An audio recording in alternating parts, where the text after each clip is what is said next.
Hechos capítulo 16. Y la semana pasada, si estuviste con nosotros, vimos cómo Pablo llega a esta ciudad de Filipos y tiene un encuentro con estas mujeres al lado del río, fuera de la ciudad. Y Dios abre el corazón de una mujer que se llama Lidia. Y de pronto Dios, al abrir el corazón de esta mujer, ella recibe el evangelio, toda su familia recibe el evangelio, y ella no solamente abre su corazón a Dios, sino también abre su casa. Y de pronto la primera reunión de la iglesia en Filipos se hace en casa de esta mujer, una mujer empresaria, exitosa, pero que decide, yo necesito a Jesús. Yo necesito el evangelio.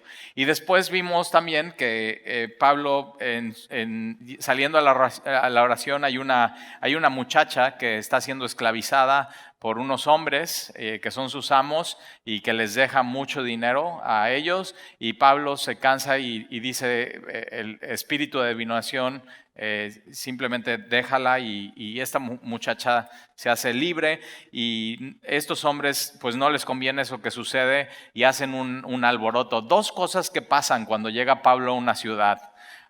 O hace un avivamiento o hace un alboroto. O sea, simplemente pone una ciudad de cabeza, y lo que hacen los apóstoles, siguiendo la instrucción de Jesús, vayan y prediquen el evangelio en todos lados, a toda criatura, hasta lo último de la tierra, es que llegan a las ciudades y trastornan la ciudad con el evangelio. Y eso es lo que hace el evangelio. El evangelio llega a tu vida y trastorna totalmente tu vida. Es esta idea de trastornar, es cuando alguna vez se ha inundado tu casa o tu baño. Nunca se ha inundado tu regadera, o sea que te estás bañando y de pronto se empieza a inundar y todo el baño se inunda. Y entonces tú agarras una jerga, vas por tu jerga, empiezas a limpiar el baño, y lo que haces ya cuando está bien mojada la jerga es exprimes hasta que cae toda el agua. Bueno, lo que ellos vienen a hacer es lo contrario. Está toda la jerga enredada y ellos vienen a desenredar para poner las cosas bien. Y eso es lo que hace Jesús en nuestra vida.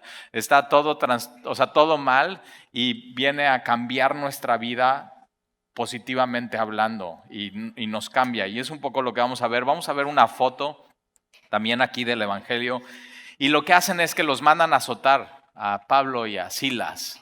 Y a veces esta idea de que si sigues a Jesús y recibes, y no sé si has escuchado un mensaje de Jesús está tocando a tu corazón, y yo me imagino así a Jesús, ¿no? ¡Abre! ¿No? Jesús está tocando tu corazón, y si abres, Él va a venir a morar en ti. Y es real, o sea, eso es real. Pero de pronto a veces vendemos la idea que si recibes a Jesús todo va a estar bien en tu vida. Y vemos que no. O sea, Pablo y Silas están en una situación muy difícil, una circunstancia totalmente complicada. Alguna vez escuchaba a un predicador decir que el evangelio de la prosperidad es falso, porque entonces Dios no ama a Pablo. Y piénsalo, o sea, Pablo, por seguir a Jesús y seguir en el evangelio, ve todo lo que le sucede en su vida, y vamos a ver un poco en el libro de Hechos todo lo que le sucede, pero es cómo toma Pablo, con qué lentes ve Pablo todo esto que le está sucediendo en su vida. De pronto he platicado con personas y dicen, Talí, es que desde que estoy en el camino, o sea, desde que estoy caminando con Dios, todo se ha puesto peor.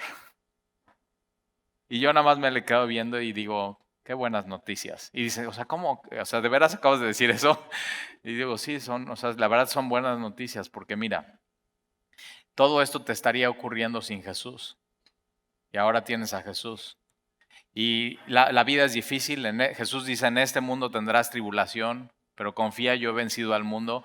La vida de por sí es difícil, pero sin Jesús es insoportable.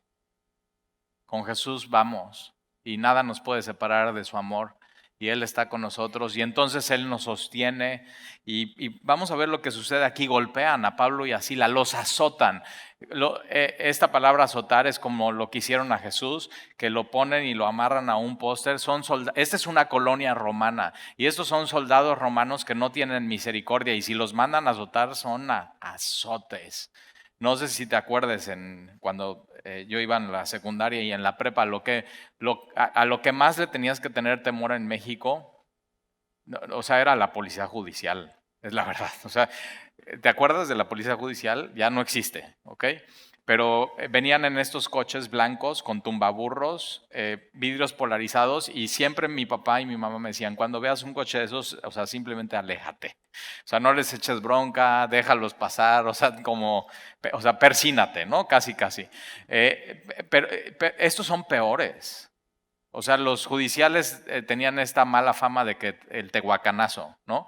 O sea, estos soldados romanos amarraban a los presos y con varas, con palos, los azotaban en la espalda, en las pantorrillas, en los glúteos sin misericordia, golpe tras golpe tras golpe, hasta que la piel quedaba totalmente roja, y no solamente eso, sino lacerada, y las venas salían de la carne y todo completamente desangrado. Y eso es lo que pasa aquí, es lo que hicieron con Jesús, es lo que hicieron con nuestro Señor. Él fue azotado por nosotros, y por sus heridas nosotros podemos ser sanados. Y hay mucha gente que pasa por situaciones muy difíciles. Pablo y Silas están en una situación muy difícil, están en una situación incómoda, están en una situación dolorosa, y están en una situación donde no pueden hacer nada. ¿Has estado en una situación así? Y hay una cosa que es las heridas del alma. Y posiblemente nunca has sido azotado físicamente, pero ¿qué tal las heridas del alma? Y tienes que saber que tus heridas del alma son reales, pero las heridas de Jesús también son reales.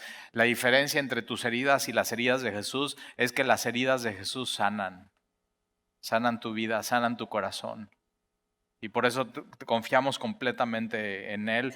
Y entonces ellos están en esta situación sumamente, sumamente difícil. Versículo 25, capítulo 16, y después de haberlas azotado mucho, cuando la Biblia dice mucho, o sea, es azote tras azote, y los echaron en la cárcel.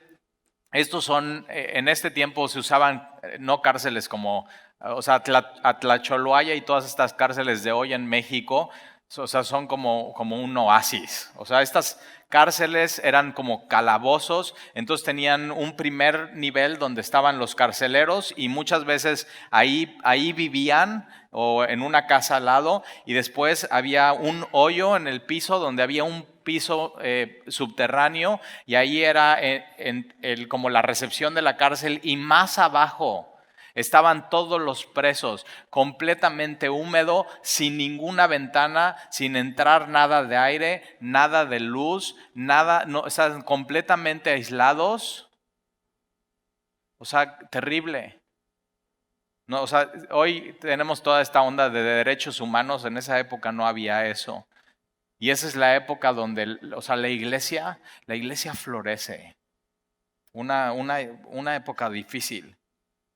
Y entonces les azotan mucho, les echaron en la cárcel, mandando al carcelero que los guardase con seguridad. Posiblemente este mismo carcelero es el que los azota. Y azote tras azote, y no solamente azótalos, sino los vas a guardar en el calabozo más de adentro de la cárcel, donde tienen que estar más cuidados, pero donde están completamente aislados de todo lo externo. Versículo 24. Ahora fíjate, ellos son llevados a la cárcel por hacer el bien. O sea, si tú estás en una situación en tu vida que es dolorosa, que es insoportable, que es incómoda y que no puedes hacer nada, pero es por tu necedad, te tienes que arrepentir. Pero estos hombres son llevados a este punto por proclamar el evangelio, por desear lo mejor para las otras personas. Son llevados a este punto en su vida por obedecer a Dios. Entonces sí, tienes que saber esto. A veces cuando obedecemos a Dios, Dios nos puede poner en una circunstancia así. Y sí es importante cómo reaccionamos y qué es lo que hacemos en medio de una circunstancia así. Versículo 24, el cual recibiendo este mandato los metió en el calabozo de más adentro. O sea, no se podía estar más adentro. ¿Has tenido un problema donde dices, ya, o sea, no puedo estar o sea, más en el hoyo que esto? Ya no podría estar más. Ya no hay más desesperación. O sea, ya, o sea, lo más adentro. en una circunstancia tremendamente difícil y les aseguró los pies en el cepo. Esto es que los sentaban en esta cárcel completamente húmeda y los pies los aseguraban en el cepo como una peineta que hace esto. Y lo que esto creaba era tortura para ellos, calambres en los pies, dolor, incomodidad. Y una de las cosas más importantes es no te puedes mover, no puedes hacer nada para mejorar tu situación. ¿Has estado en una cuestión así en tu vida de que incomodidad, dolor y no puedes hacer nada para mejorar tu situación? O sea, ya pensaste todas las opciones y no hay nada que hacer. O sea, no hay nada en tu poder que puedas hacer. Y de pronto Dios los pone en esta situación donde están incómodos, con dolor y no hay nada que puedan hacer ellos. Una situación tremendamente delicada. Y entonces, ¿qué hacer cuando tienes una situación así en tu vida? Bueno, la Biblia nos contesta, versículo 25, pero a medianoche. Ahora, si estás en una situación así, a medianoche lo que te pasa es que tienes insomnio. O sea, simplemente no puedes dormir, le estás dando vueltas, ya pensé todas las opciones, o sea, ¿a quién le hablo? ¿Qué hago? Ahora sí, ¿quién podrá ayudarme, no? Y no es el Chapulín Colorado. O sea, ¿qué hago en medio de esa situación? Y todos hemos estado en una situación así, posiblemente ahorita estés pasando en una situación así, o déjame decirte, si estás caminando con Jesús ya viene la situación así, o sea, nada más tienes que voltear 2 cuadras a la izquierda topando con pared, ahí te está esperando la situación. Y a veces Dios nos pone en situaciones así, ¿y qué es lo que tenemos que hacer como creyentes? Versículo 25, pero a medianoche orando. Tienes que saber que nada ni nadie, por más profundo que sea tu situación, nada ni nadie te puede impedir tu comunión con Dios. Nada. Y Dios quiere que en medio de esa situación incómoda, dolorosa y donde no puedes hacer nada, estés en comunión, una profunda, íntima comunión con Él. Íntima. Y están orando, Pablo y Silas. Y no solamente están orando, sino están cantando. O sea, contrario a lo que la verdad tú y yo haríamos, porque tú y yo estaríamos, o sea, malditos romanos y el carcelero y que nos metió aquí, que nos puso esto en los pies, ve, estoy súper incómodo, ya está. O sea, ¿cómo puede llegar a esta situación? Y fíjate, en medio de una situación así, puedes tomar 2 caminos. Uno, enfoque en ti.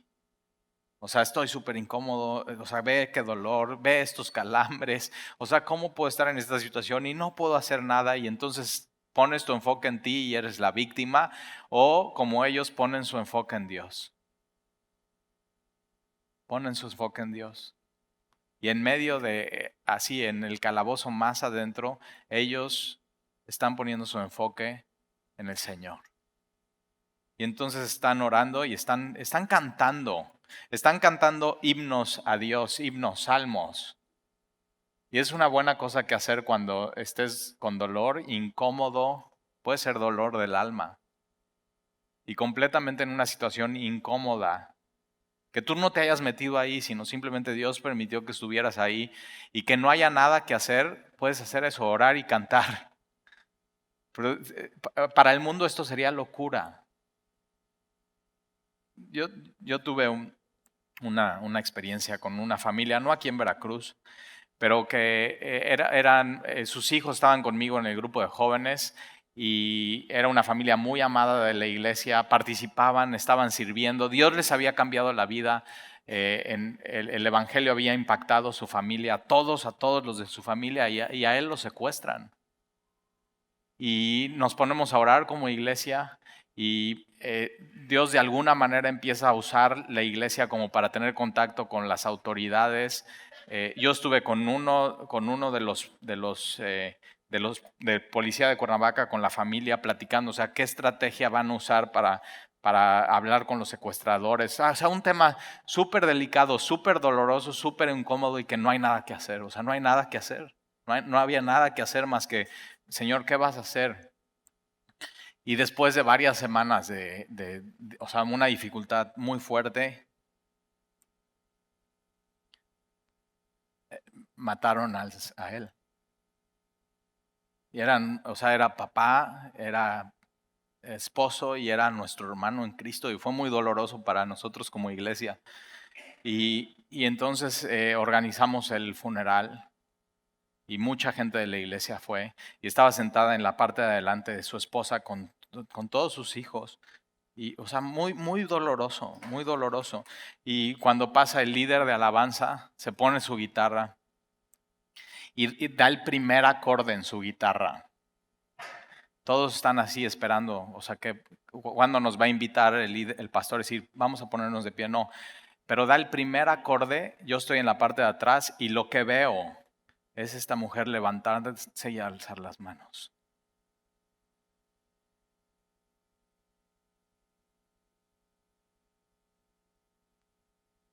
Esto es lo que nos hace diferente al mundo. Que en medio de una situación así podemos cantarle y orar. Porque fuimos creados para eso, fuimos creados para tener comunión con Dios, hablarle y fuimos creados para alabarle a Él. Y esto, por eso me encanta la iglesia, porque una de las cosas que venimos a hacer cada semana, y tienes la oportunidad de miércoles, domingo, miércoles, domingo, miércoles, domingo, es de venir aquí y cantarle a Dios en medio de cualquier circunstancia que estés y al mismo tiempo orar. Y si te das cuenta, las letras de nuestras canciones las escogemos para que nuestras canciones al final sean oraciones con acordes. ¿Te das cuenta? Estamos orando a Dios. Estamos diciéndole lo que hay en nuestro corazón. Nada más le ponemos un poco de acordes y música y arpegio y un poco de percusiones y ve, y estamos juntos. Y cuando estés adorando a Dios, enfócate en Él, no te enfoques en tu circunstancia y ora.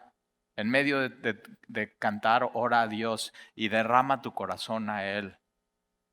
Eso transforma vidas, eso cambia vidas. Y estos hombres lo están haciendo orando, cantando himnos a Dios. Y fíjate, los presos los oían. Yo creo que en las paredes de esta cárcel nunca se había escuchado eso.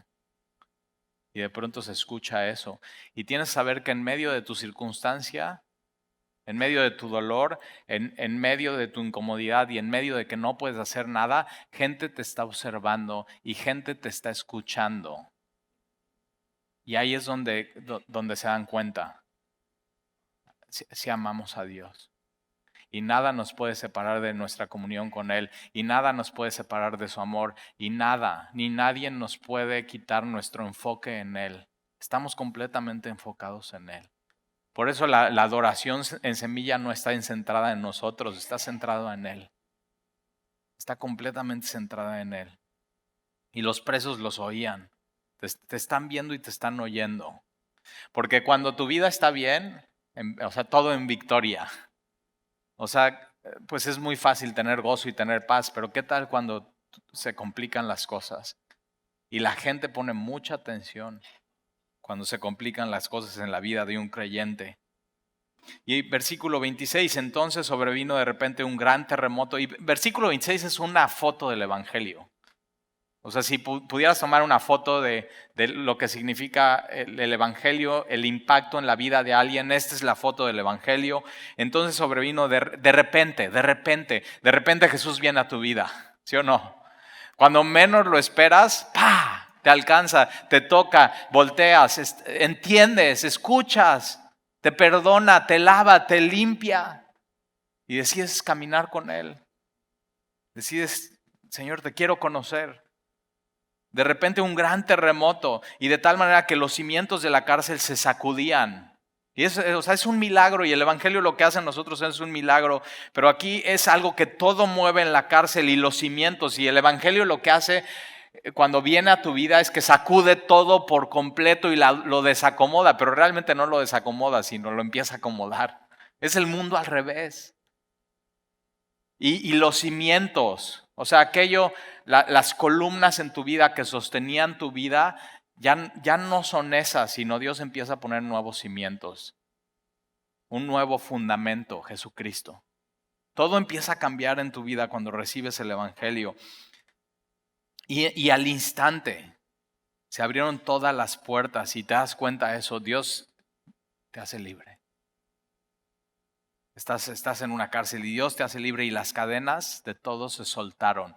Dios te libera y libera a los cautivos. Y de pronto esas cadenas que te esclavizaban, la idolatría, fornicación, adulterio, pornografía, drogadicción, así en un instante, en un segundo, ¡pa! Ya libre, ya no tienes que seguir viviendo así, ya no tienes que adorar a eso. Luz en las tinieblas resplandece. Y todos se soltaron. Una foto del Evangelio. Todo se mueve, todo cambia. Por eso cuando tomas la decisión de seguir a Jesús no tiene que ser una emoción, sino tiene que ser una convicción. Porque entonces, tienes que saber, todo va a cambiar. Si quieres que tu vida siga igual, no se puede. El cristianismo demanda que tu vida cambie radicalmente, por completo. Y entonces todos se soltaron, las puertas se abrieron, las cadenas se soltaron. Ahora, una buena pregunta en este versículo es, ¿por qué crees que las puertas se abrieron y las cadenas se soltaron?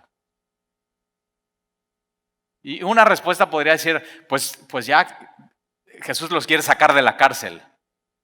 Que salgan corriendo. Dios, así, ¿te acuerdas como a Pedro? Que Dios hace eso, lo saca, pero tienes que saber, Dios no siempre actúa de la misma manera. Y eso se llama discernimiento. Señor, ¿qué quieres hacer? Dios no siempre actúa de la misma manera. Y para nosotros lo lógico sería, Dios los está liberando, gloria a Dios, sálganse corriendo.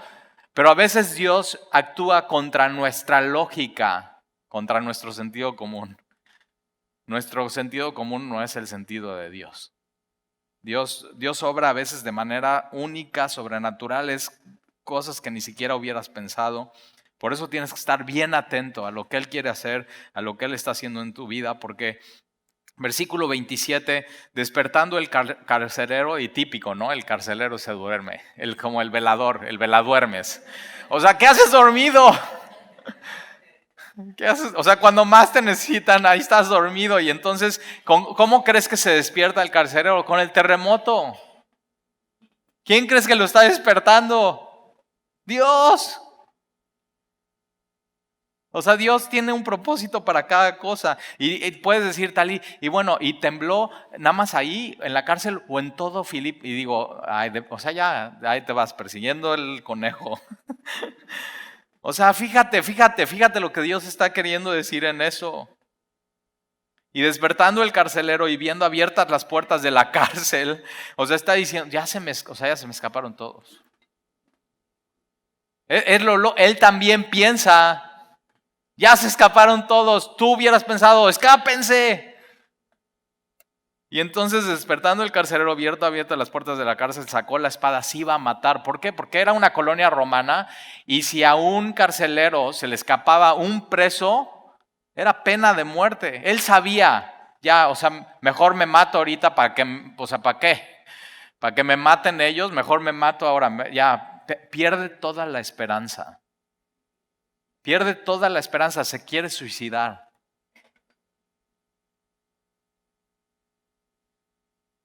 No pude hacer bien mi trabajo. Lo único que me pidieron no lo hice. ¿Te ha pasado en tu vida?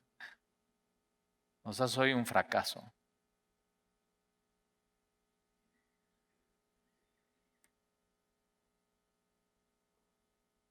Algunos piensan, bueno, pues se abrió las puertas para que se escapen, pero tembló para que se abrieran las puertas. No.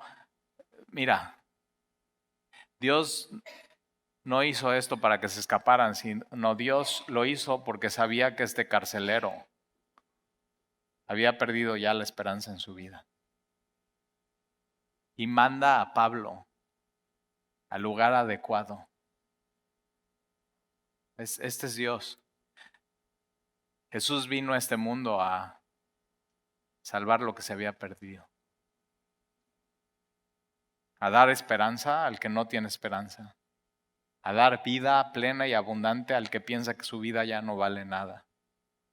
A dar libertad al cautivo. A abrir los ojos de los ciegos.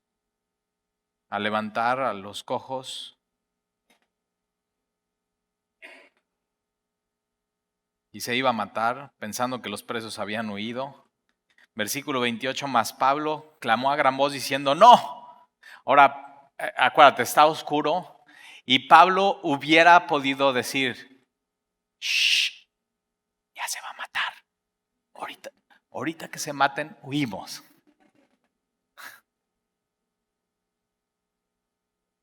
Y Pablo sale y le dice, no. Ahora piensa en esto, este carcelero es aquel que le puso sus pies en el cepo, que hizo que su vida por un momento fuera dolorosa, fuera incómoda y que no podía hacer nada Pablo. Y Pablo, su enfoque no es en él, es en Dios, pero es en amar a los otros, en amar a los perdidos. Cuando empiezas a vivir tu vida así, tu vida cambia por completo. Dice, no. Pablo le daba un valor a la vida de cada alma. Sabía.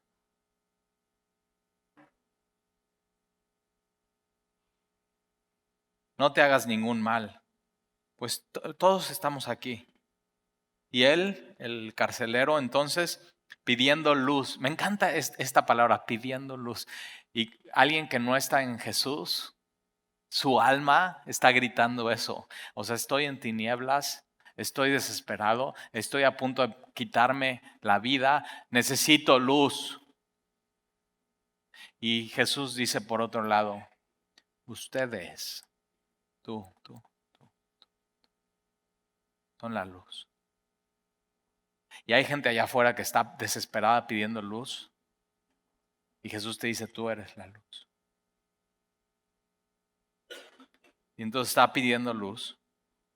Tienes que saber que la luz resplandece en las tinieblas, en el calabozo más profundo. Pidiendo luz, se precipitó adentro y temblando, se postró a los pies de Pablo y de Silas.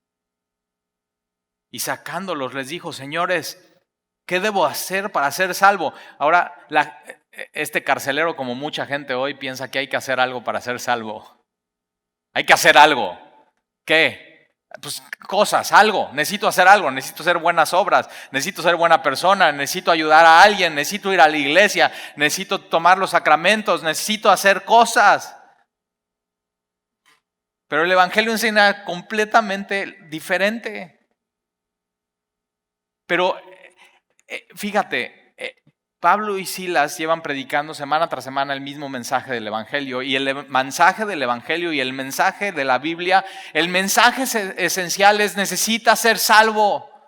Ese es nuestro mensaje. Necesitas ser salvo, necesitas a Dios en tu vida, necesitas arrepentirte, necesitas a Jesús. Ese es nuestro mensaje. Ese es nuestro mensaje. Un mensaje de esperanza. Un mensaje de paz. Necesitas paz. Necesitas paz con Dios. Necesitas la paz de Dios. Necesitas su luz. Necesitas su palabra. Necesitas que Él te guíe. Eso es lo que necesitas hoy. Y él había escuchado y entonces tiene claro, estos hombres me pueden decir cómo ser salvo. No había puesto mucha atención. Posiblemente Pablo ya lo había dicho varias veces. Y yo conozco gente que muchas veces ha escuchado sermones de la gracia y del amor de Dios y que no se necesita hacer nada, pero no entienden y se van de la iglesia pensando que se necesita hacer algo para ser salvos. Pero pasa algo, que de pronto pasa algo en su vida y entienden el Evangelio, les cae el 20 y entienden cómo no entendí hasta este punto en mi vida que no se necesitaba hacer nada. Porque el mensaje es claro. Pero a veces nos cuesta trabajo entender estas verdades bíblicas. ¿Qué tengo que hacer para ser salvo? Y ellos dijeron, cree. Ahora chécate, no dicen, pues cree en ti. O sea, no dicen cree en una organización, cree en una institución, cree en una religión, no. Lo llevan a creer en una persona. Cree en el Señor Jesucristo. Ahora, por supuesto, tiene que haber un arrepentimiento, pero notas como él ya estaba arrepentido. Él ya está temblando, ya está postrado, ya está arrepentido. Lo único que necesita es creer que solamente Jesús salva, que solamente Jesús puede perdonar. Cuando como cristianos nos equivocamos y la regamos y pecamos contra Dios y vamos y confesamos nuestro pecado en Él, ¿cómo sabes que Él te perdona? ¿Cómo? Por fe. Porque creemos en el Señor Jesucristo. Creemos en su obra, creemos en lo que Él hizo, creemos en lo que dice su palabra, que si confesamos nuestros pecados, Él es fiel y justo para perdonar nuestros pecados y limpiarnos de toda maldad. Y lo hacemos nuestro y creemos en eso, y entonces podemos caminar sabiendo que somos perdonados y Él nos ama, Él nos limpia. Cree en el Señor Jesucristo y serás salvo. Es la única manera, no hay otra manera. Cree en el Señor Jesucristo y serás salvo. Y dice tú y tu casa. Y este es un versículo que lo han, sacado de contexto, y personas piensan, he estado con personas platicando, digo, y bueno, ¿y tú cuándo naciste de nuevo? No, pues una vez y recibí a Jesús y Dios cambió mi vida. Una pregunta que hago es, ¿cómo sabes que si hoy te mueres puedes ir al cielo? Y entonces la gente empieza a decir por qué cree que se va a ir al cielo y no al infierno. Y si es porque creo en el Señor Jesucristo, es mi Señor y Salvador. ¿Ha entendido? O sea, nadie va al cielo por buenas obras, nadie va al cielo por sacramentos, nadie va al cielo por... Es que soy de Semilla, Veracruz. Y yo digo, uy, si crees que siendo de Semilla y que ya tomaste Navegantes 1, por eso vas a ir al cielo, no has entendido nada. No has entendido nada. Es que tengo mi playera de staff. Es que sirvo en una iglesia. Es que diezmo todos los domingos. Y yo digo, eso no quiere, nada. Eso no es nada. Nunca te conocí. Señor, pero en tu nombre hicimos milagros. No te conocí.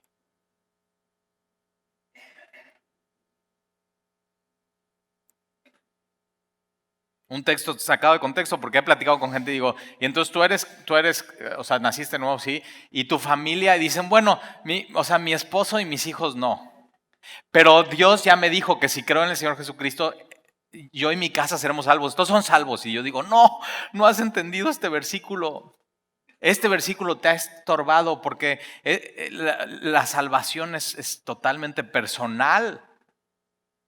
No porque tú seas cristiano quiere decir que tus hijos son cristianos o van a ser cristianos. Ellos tienen que tomar la decisión como tú la tomaste. No hay cristianos de cuna.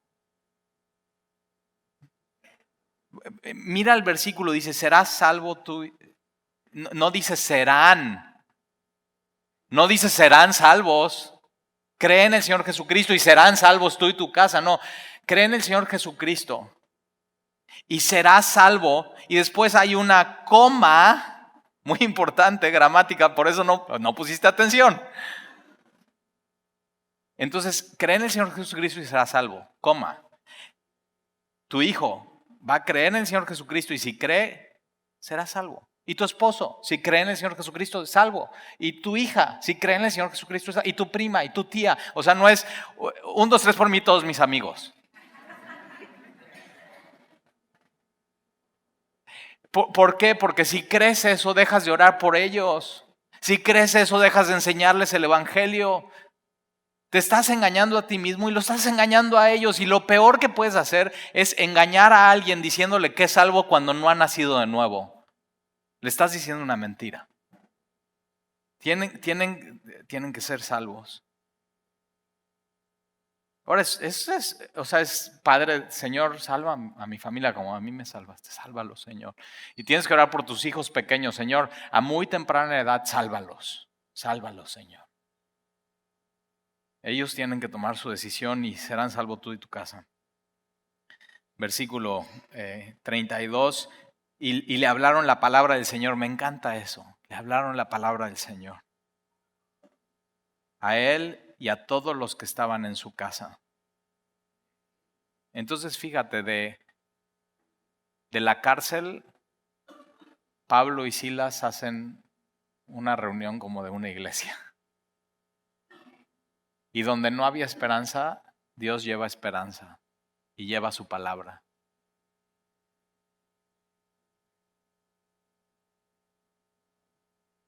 Versículo 33, y él, tomándolos en aquella misma hora de la noche, les lavó las heridas.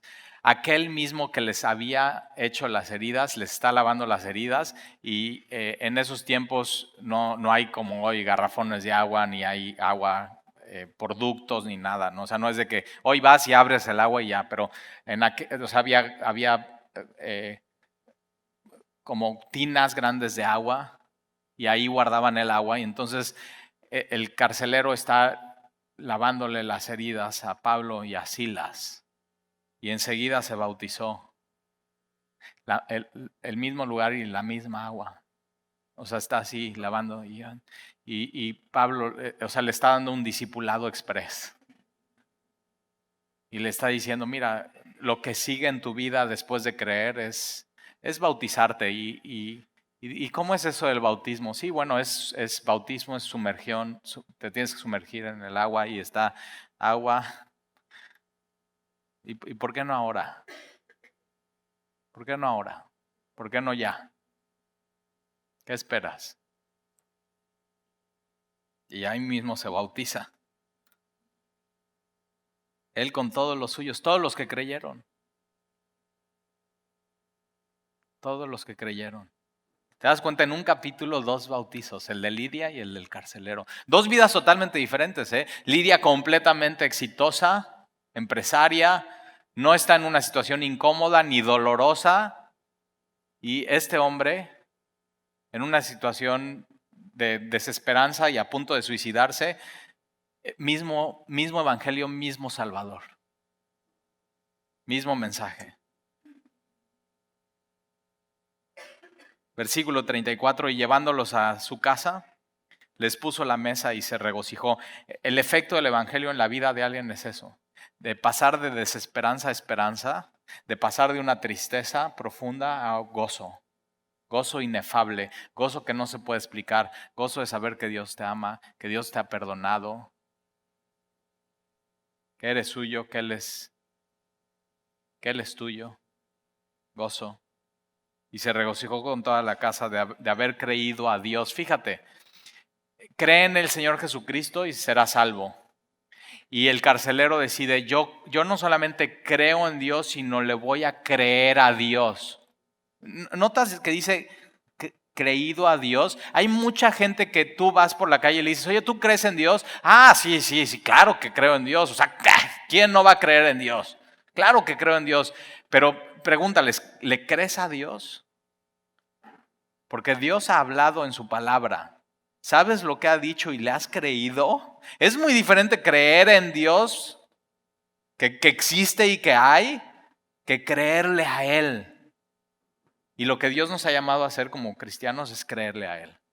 Lo que dice su palabra, decir, Señor, yo te creo. Yo te creo que he sido perdonado. Yo te creo que me amas. Yo te creo que en medio de una situación difícil en mi vida, yo te creo que tengo que orar y que tengo que alabarte, porque para eso me creaste, para comunión contigo, para que mi alma te alabe. Yo te creo a ti, Señor. Yo creo en tus promesas. Yo creo en lo que me has dicho. Yo creo que hay vida eterna. Yo creo en el cielo. Yo creo en la resurrección de los muertos. Yo creo en la iglesia. Yo creo en Jesús, tu Hijo. Creerle a Dios. Y semana tras semana estamos estudiando la Biblia. Y estamos decidiendo creerle. Creer lo que ha dicho Dios en su palabra. Y entonces, versículo 35, y cuando fue de día, entonces fíjate, grandes cosas pasan. Grandes cosas pasan. Y tienes que saber que cuando estás en una situación dolorosa, incómoda y que no puedes hacer nada, Dios no te quiere ahí toda tu vida. Dios te pone en circunstancias así y son circunstancias temporales. para cumplir su propósito en tu vida, y no solamente en tu vida, sino en la vida de los demás que te van a estar escuchando y te van a estar viendo. Ninguna tentación es sobrehumana. Fiel es Dios, tienes que confiar en Él. No te va a dejar pasar por una situación que no puedas resistir o aguantar. Él siempre es la salida. Y entonces llega la mañana, pero qué padre desvelada, ¿no? Ojalá así fueran todas nuestras desveladas, o sea, tan emocionantes como esta. Y entonces cuando fue de día, los magistrados de la ciudad, es como hoy los jueces, el ministerio público, el poder judicial de la federación, ¿no? Entonces los magistrados de esa ciudad enviaron alguaciles a decir, suelta a aquellos hombres. Acuérdate, los habían acusado por nada, era una acusación falsa, y cuando te suceda esto y no sea justo, deja que Dios se ocupe. Tú lo que tienes que hacer es orar y cantar a Dios. O sea, alaba a Dios, deja. Señor, no hay nada que yo pueda hacer, te lo encargo, te lo dejo. Pon tu causa delante de Él y Él lo resuelve. Y Dios se ocupa cuando no puede hacer nada, Dios se ocupa. Versículo 36. Y el carcelero hizo saber estas palabras a Pablo. Los magistrados han mandado a decir que os suelte. Así que ahora salid y marchaos en paz. Ahora nota esto. Después de que cenan, Pablo decide regresar a la cárcel con Silas al calabozo por amor al carcelero. Porque si Pablo huye, matan a este hombre y regresa a la cárcel. Eso es una confianza en el plan de Dios, soberano y perfecto, sabiendo, Señor, tu palabra dice que cada mañana tus misericordias son nuevas. Voy a regresar a este punto y yo sé que mañana tú te ocupas y aunque yo me duerma, tú sigues trabajando. Una confianza profunda, una confianza poderosa en Dios. Y los magistrados mandan decir, ya se pueden ir, y el carcelero dice, márchense en paz. Pero Pablo les dijo, o sea, Pablo hubiera podido decir, bueno, muchas gracias, ¿no? Se despide de todos los de la cárcel, pero Pablo no. Pablo es un poco necio.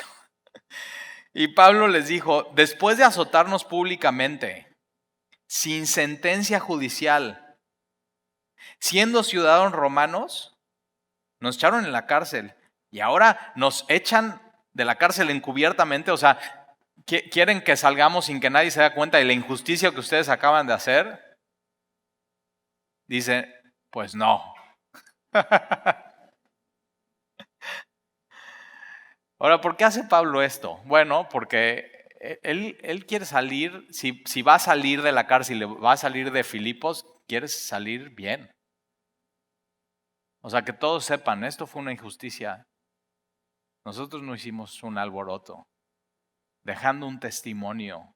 Y no solamente dejando un testimonio, sino un precedente. Acuérdate, aquí Dios ya estaba haciendo un avivamiento y había muchos, o se estaba levantando muchos cristianos en esa ciudad, y Dios quiere, a través de Pablo, proteger a los cristianos, diciendo a los magistrados, los cristianos no estamos haciendo nada malo.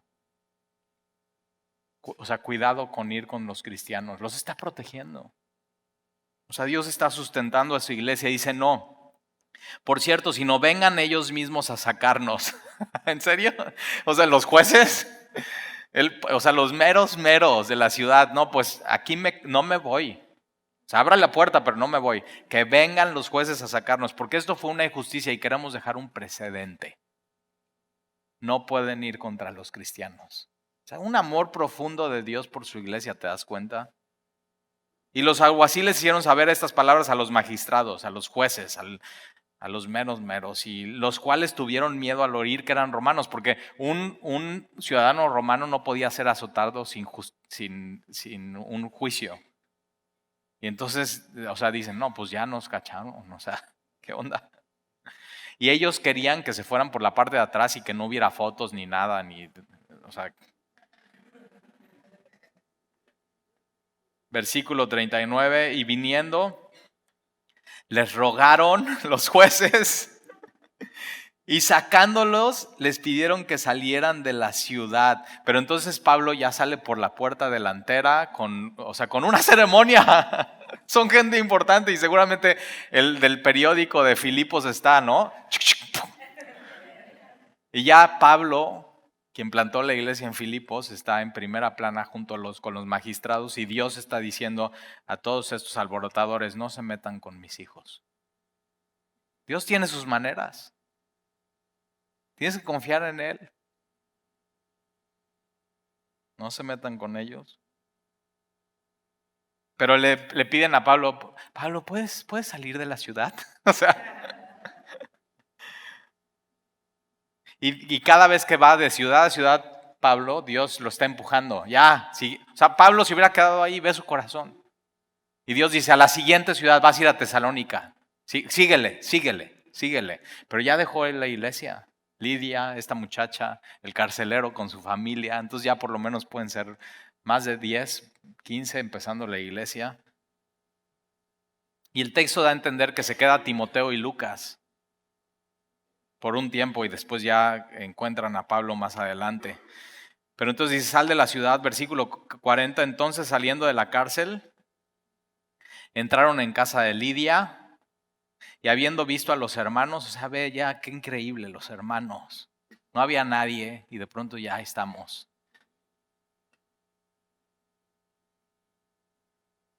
Y no te das cuenta que de pronto ya, o sea, ya eres hermano, ¿no? Hermano en Cristo.